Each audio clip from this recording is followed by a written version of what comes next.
Moving on to topic number 2. I think this one will be a short one. I want to talk some more wrestling. Shocker, surprise there.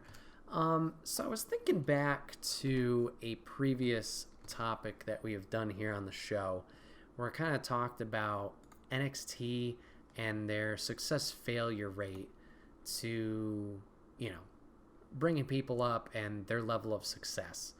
I talked about a lot of early call-ups and how maybe they were kind of successful, but I get it how not everybody thought they were successful, or at least it didn't go the levels that they wanted it to.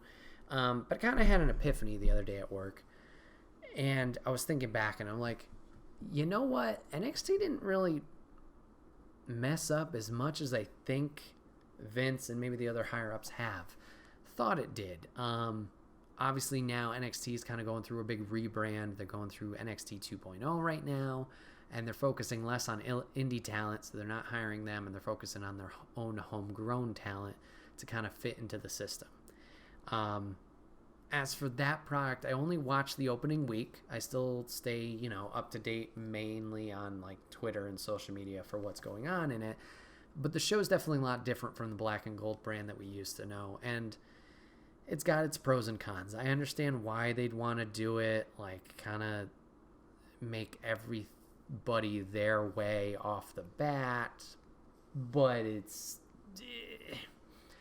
not super engaging just because it's a lot of people that are new.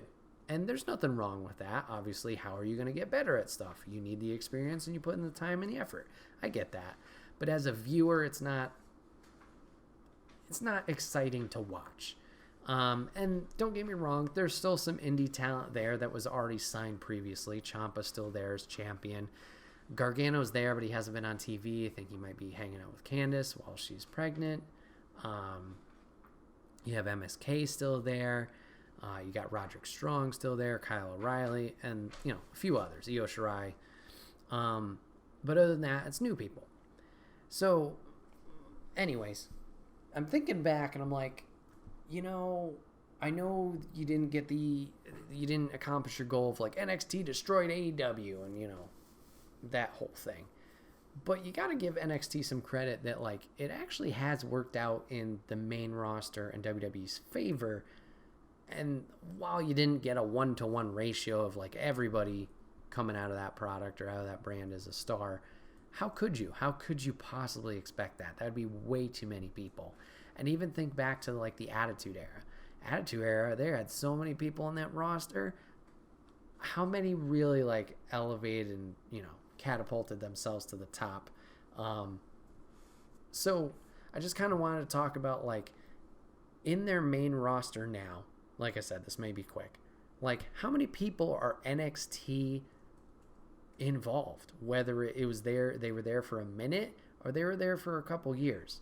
And looking at even just the champions right now. 1, 2, 3, 4, 5, 6, 7, 8, 9. 9 of the champions right now have been involved in NXT in some way, shape, or form. Roman Reigns, Big E, Charlotte Flair, Becky Lynch, Shinsuke Nakamura, Damian Priest, Matt Riddle, Rhea Ripley, Nikki Ash, or Nikki ASH.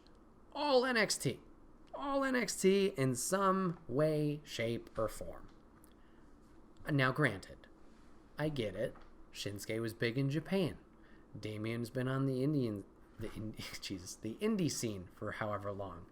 Riddle's got the MMA experience. I get some of them have experience in the past with wrestling, so they have that coming in.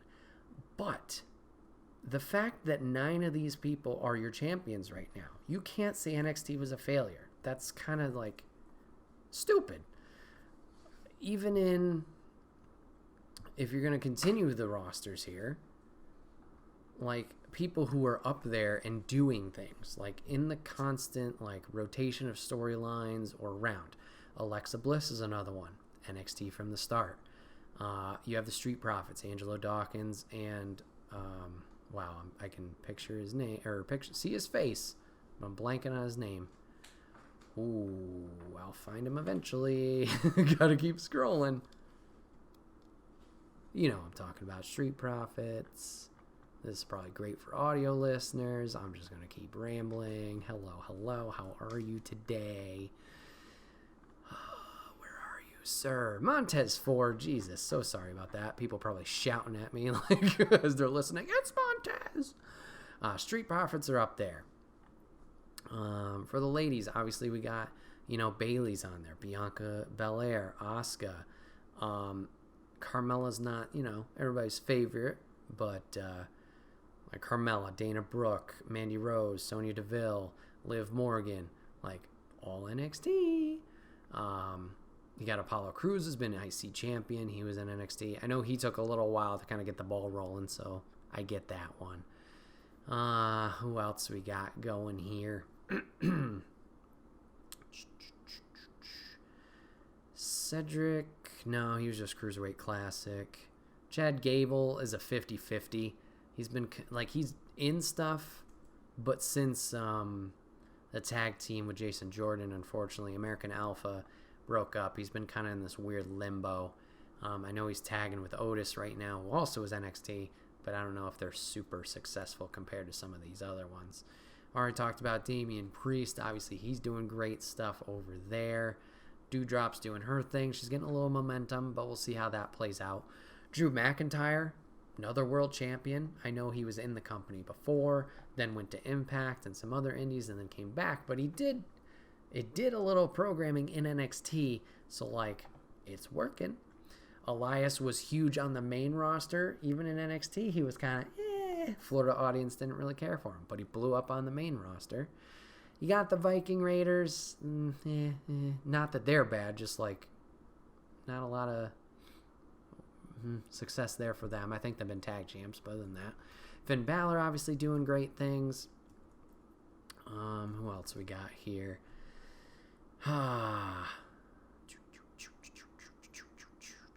Swerve Scott, I think, is going to do fantastic stuff, but we don't know about him yet. I